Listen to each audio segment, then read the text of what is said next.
Paula with Hillbilly Orchids. I want to let y'all know that my channel is sponsored by the Orchid Supply Store. It's your one-stop shop for anything you need A to Z orchids.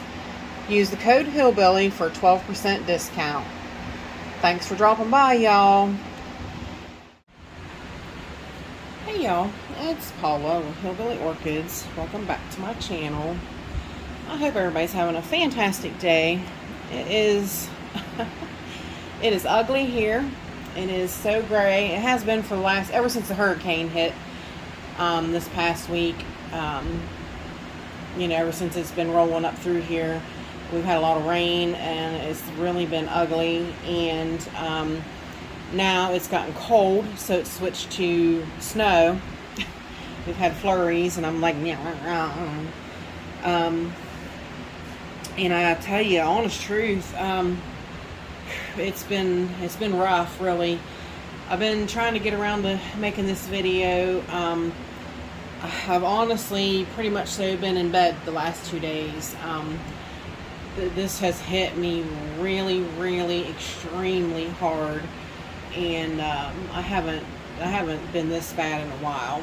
It really has me worried.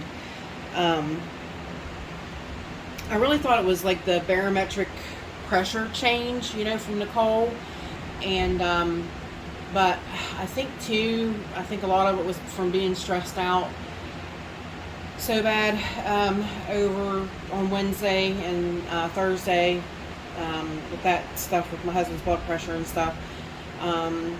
Just had me so frustrated. It still has me aggravated, but that's a whole nother story. But and then I got with this the weirdest plant ordeal, and I got tagged by 2 different people, and then I'm like, well, who am I going to tag? Because I think everybody's pretty well done it, and I'm like, well, who am I going to tag? There's nobody left for me to tag. And I do have more than one weird orchid, but honestly, guys, this one is I'm just going to do this one for now because because I'm not really feeling good, and it's taken me days I haven't even got all my plants watered, and I usually have them watered in 2 days. I just can't seem to get it done. They might just have to wait until I get through this situation, because my autoimmune stuff, that's what I started to say, was autoimmune stuff is triggered by stress a lot of times, and I was mega stressed this week, mega. So maybe between the stress and the barometric pressure changed is what did it. I don't know, but something's flared up and really got Paula a mess. So, please send me your good vibes and your prayers and everything.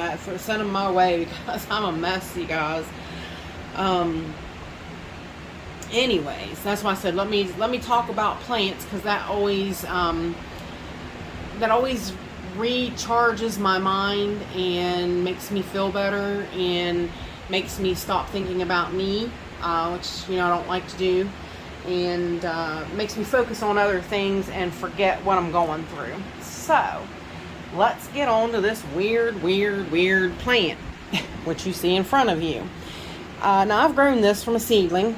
This seedling is and I mean seedling. This is Marcella Koss. I do like these tags. I was telling Yoshi he should do some kind of tags like this. I think it's really kind of cool. Marcella Koss Pink Marvel. Now, I can't see it's really, I marked it in marker. It's 3/16 of something. I can't remember, but when I got these guys, they were maybe they were plugs, more or less, not really seedlings, maybe like year size seedlings, maybe. So I mean, maybe about that big. So, but this one's grown. But I'll tell you what, this one has always been weird. Always been weird. Now, if you look at that leaf, see how it's cupped? It's cupped real weird. Then the next couple growths, this one was started to cup and then it curved. This one was pretty normal, so I thought, okay, we're getting somewhere now.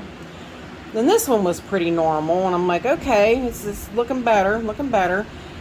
Then this one back here, it was pretty normal, but it did kind of cup at the base, if you can see it. And I'm like, yeah, but it's not bad. It's not really bad. It's looking pretty good. And then we got this weird thing. Now, also, this one, it came, when it grew up, it had like a weird, almost like a second leaf kind of thing that was sort of like these sheaths. This one had one too, but it dried out and I cut it off right there. But it was kind of like a weird extra pointy, I mean, it was like long, it was like that long kind of a pointy little additive to the sheath. But then, like I said, then you got this weird wiggle on this thing. I mean, it's really got a weird thing. Well, then this year I thought, okay, well, here comes a growth, another new growth, and I'm like, it's doing good, so we're going to get bigger. We'll see what it does this time. And actually, if you look at that, see, look, it looks like a leaf laid over a leaf. It looks really weird up that whole situation. But then this thing popped out, and I was like, okay, now wait a cotton picking minute. Then I noticed on the end it was a bud, and I'm like, that's what Walkerianas do. Now I'm like, wait a minute, what's going on here? Like, and it was a bud, but it was a weird bud, and I've got some pictures. I'll insert the pictures and show you. It was a weird bud, and it came up. And finally, I kind of opened it to look, and then inside was a weird, like a, what's it called? It had the pollen and all that stuff, and had everything from the center in it. And I was like, well, isn't that just the weirdest thing ever? So here is this weird thing, and you see that's like the stem that dried up there. So this is definitely, hands down, the weirdest plant I own. I mean, like I said, I own some pretty weirdos, but this one's really takes the cake. And then you do see I do have a new growth coming here. I need to get this one repotted. Move her back in a pot or something, because she's growing on, getting bigger, and I don't want that to I don't want that new growth to get damaged against the side of the pot, which it's kind of doing. Kind of laying down there and hitting the edge of that pot. So, but yep. So this one is definitely, I've had people tell me, oh, it's virus, get rid of it. You don't know. I mean, genetically, something I'd say is wrong with it, but I don't know whether I'd say genetically it's virus, or I wouldn't say it's the virus. Maybe not. I mean, I don't know. I'm going to wait and see what it does again. I'm going to wait and see what this bud here does, or this growth. I'm going to wait and see if it comes up and actually blooms like it should. But yeah, hands down, she's my weirdo. And like I said, she's always growed weird like that, kind of even to the side too. So she's definitely a different plant. So now I get to tag my two people, which is really hard to do. I want to tag Justin from Justin's Orchids and More, but he hasn't made a video in so long, so I doubt he'll even make a video. But I'll tell him that I tagged him, so maybe, like Yoshi said, maybe we can push him out of the cave and get back into making videos for us. So, and I know he's got a couple weird ones too, as we've talked about them. So he's got some interesting weird ones. And I'm going to tag Karen with Karen's Orchids. We're going to jump over there and tag Karen from Karen's Orchids. I want to see, she can come up with, sometimes she's got some funky-eyed ones in her collection too. I think everybody's got one or two. It's like we've got one or two in amongst our collection that's definitely, unique in their own right. So, but there's my weirdest orchid, guys. And with that said, I appreciate all you beautiful, wonderful people stopping by and hanging out with me. And bye for now, y'all. Till we meet again.